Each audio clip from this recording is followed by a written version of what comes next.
నిర్మల్ జిల్లా గోసంపల్లి గ్రామానికి చెందిన పెండెం జనార్దన్ అనే వ్యక్తి మృతి చెందారు. ఆయనపై ఆధారపడిన కుటుంబ సభ్యుల ధృవీకరణ పత్రం జారీలో అధికారులు తప్పిదం చేశారు. తన తండ్రి పేరిట ఉన్న ఆస్తి ఆ కూతురికే తెలియకుండా ముగ్గురు అన్నదమ్ములకు గుట్టు చప్పుడు కాకుండా పట్టా చేసిచ్చారు. దీంతో ఆస్తుల విషయం తెలుసుకున్న బాధితురాలు అధికారులను ఆశ్రయిస్తే అన్నదమ్ములతో రాజీ కుదుర్చుకోవాలని ఉచిత సలహాలు ఇస్తున్నట్లు బాధితురాలు గంగుల వరలక్ష్మి ఆవేదన వ్యక్తం చేశారు. ఈ మేరకు ఖానాపూర్ తహసీల్దార్ కళాయం ఎదుట బాధిత కుటుంబం ఆందోళన చేశారు. అరెస్ట్ చేయండి, మాకు న్యాయం చేయండి. ఎంఆర్ఓ మా నాన్న గోసంపల్లి గ్రామము. మా అమ్మ పేరు లక్ష్మి. నేను ఆమె వాళ్ళ పుట్టిన 6వ సంతానాన్ని. మా అమ్మకు నాన్నకు 6 పుట్టినాము. 6 పుడితే మా అమ్మ నాన్న 2 ఏళ్ల కింద చచ్చిపోతే నేను అమ్మ నాన్న ప్రాపర్టీ మీదనే కేసు వేసిన 2 సంవత్సరాల కిందనే.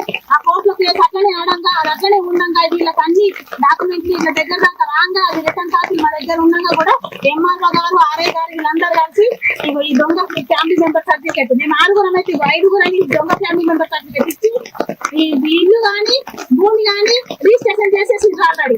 ఇది ఎందుకు జరిగింది ఇట్లా మేము అడిగితే మమ్మల్ని భయపెడుతుండ్రు, బెదిరిస్తుండ్రు. ఇది మారది, ఇది జరగది, ఇది సెటిల్మెంట్ చేసుకోండి అంటారు. సెటిల్మెంట్ చేసుకోండి అనడానికి వీళ్ళు ఎవరు? నేను కోర్టు ఆల్రెడీ కేసు వేస్తా. నాకు నా 6వ భాగం మా నాన్నకు నేను 6వ భాగానికి నేను ఎంత నాకు వస్తుంది ఆస్తి అంత నాకు ఆల్రెడీ కోర్టు కాకుండా వస్తుంది. ఇవాళ కాకపోతే ఇంకా 10 ఏళ్ళకైనా వస్తుంది. కానీ ఇది ఎందుకు జరిగింది అంటే నేను సెటిల్మెంట్ చేసుకోవాలి. నేను సెటిల్మెంట్ ఎందుకు చేసుకుంటా? నేను ఎవరు కుట్టినా మరి? ఇప్పుడు ప్రతి ఒక్క సర్టిఫికేట్ అప్డేట్ ప్రకారం ఇష్యూ చేస్తారా? గ్రామాల్లో ఎలాగా ఉండని అప్డేట్ ప్రకారంగా మీరు ఇష్యూ చేస్తారా? మరి ఈ సర్టిఫికేట్ ఎట్లా ఇష్యూ చేసారు? ఒక నార్మల్ క్యాస్ట్ సర్టిఫికేట్ మీరు నానా తిప్పలు పెట్టి అట్లా ఇప్పుడు ఒక నార్మల్ క్యాండిడేట్ ఒక క్యాస్ట్ సర్టిఫికేట్ అప్లై చేసుకుంటే ఆ క్యాస్ట్ సర్టిఫికేట్ కు నానా తిప్పలు పెట్టి మీరు క్యాస్ట్ సర్టిఫికేట్ ఇష్యూ చేస్తారు. అలాంటిది ఫ్యామిలీ మెంబర్ అంత ఈజీ ఎట్లా ఇష్యూ చేసారు మీరు?